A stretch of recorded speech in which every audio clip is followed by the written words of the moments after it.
Bonjour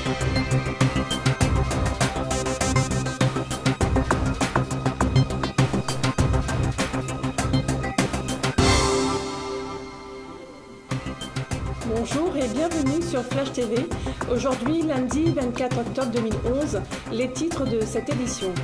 Ouverture de la 7e session des Assises, 3 affaires jugées cette semaine. Le premier marquage de requin, c'était vendredi matin au Cap Laoussé. Hommage du collectif Mayotte en action samedi à la Jamaïque. Aujourd'hui et jusqu'à vendredi s'ouvre une nouvelle session à la cour d'assises. 3 affaires seront jugées, notamment celle de 2 mineurs au moment des faits, accusés du meurtre de Michael Glauser en juin 2009. Un retrait de 60 € à un gabier lui a valu une agression mortelle au tournevis. Et les accusés encourent la réclusion criminelle à perpétuité.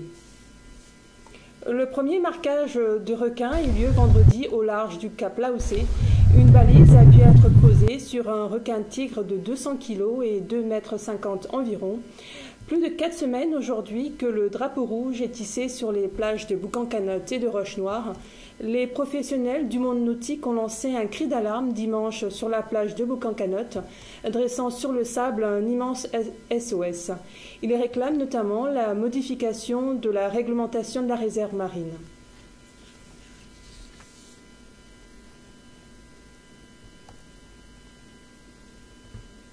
تولنا فيمن توليت وبارك لنا من الخير فيما أعطيت وقنا يا ربنا شر. Ferveur et recueillement étaient au rendez-vous au moment des prières en l'hommage d'Ali El Anziz, décédé mercredi à Mamoudzou lors d'une altercation avec les gendarmes. Une marche depuis les Bagnons du front de mer de Saint-Denis jusqu'à l'aire d'accueil de la Jamaïque a réuni un bon nombre de Mahorais de la Réunion.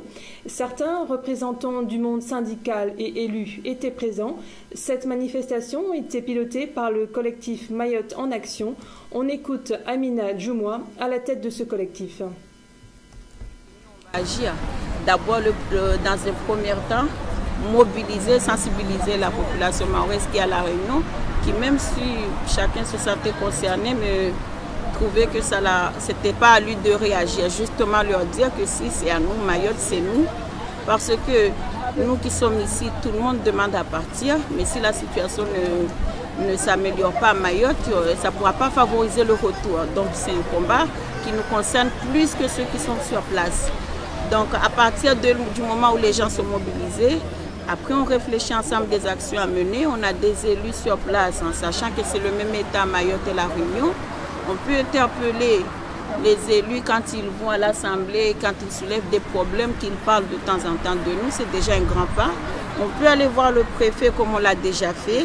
Et on peut, quand il y a un élu, un ministre, déjà il y a des ministres ou le président qui vient ici, qui ne va pas à Mayotte, on peut aller les voir parler au nom des Mahorais, qu'ils voient, parce que jusqu'à maintenant, on ne s'est jamais montré.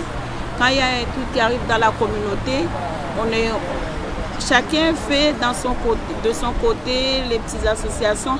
On a voulu un mouvement collectif qui réveille les Mahorais de La Réunion à chaque fois qu'il y a un problème sur Mayotte, qui s'implique. C'est le but premier, c'est l'implication de tous. Que ça prenne, que ce ne soit pas un truc associatif ou qu'on n'attend pas tout des autres. Précisons que Marius Panchard, ministre de l'Outre-mer, vient de nommer à Mayotte un médiateur spécialiste des prix. Voilà, c'est la fin de cette édition. Merci de votre fidélité. Je vous retrouve demain pour l'édition de la mi-journée. En attendant, l'info continue sur flashtv.re. Excellent après-midi.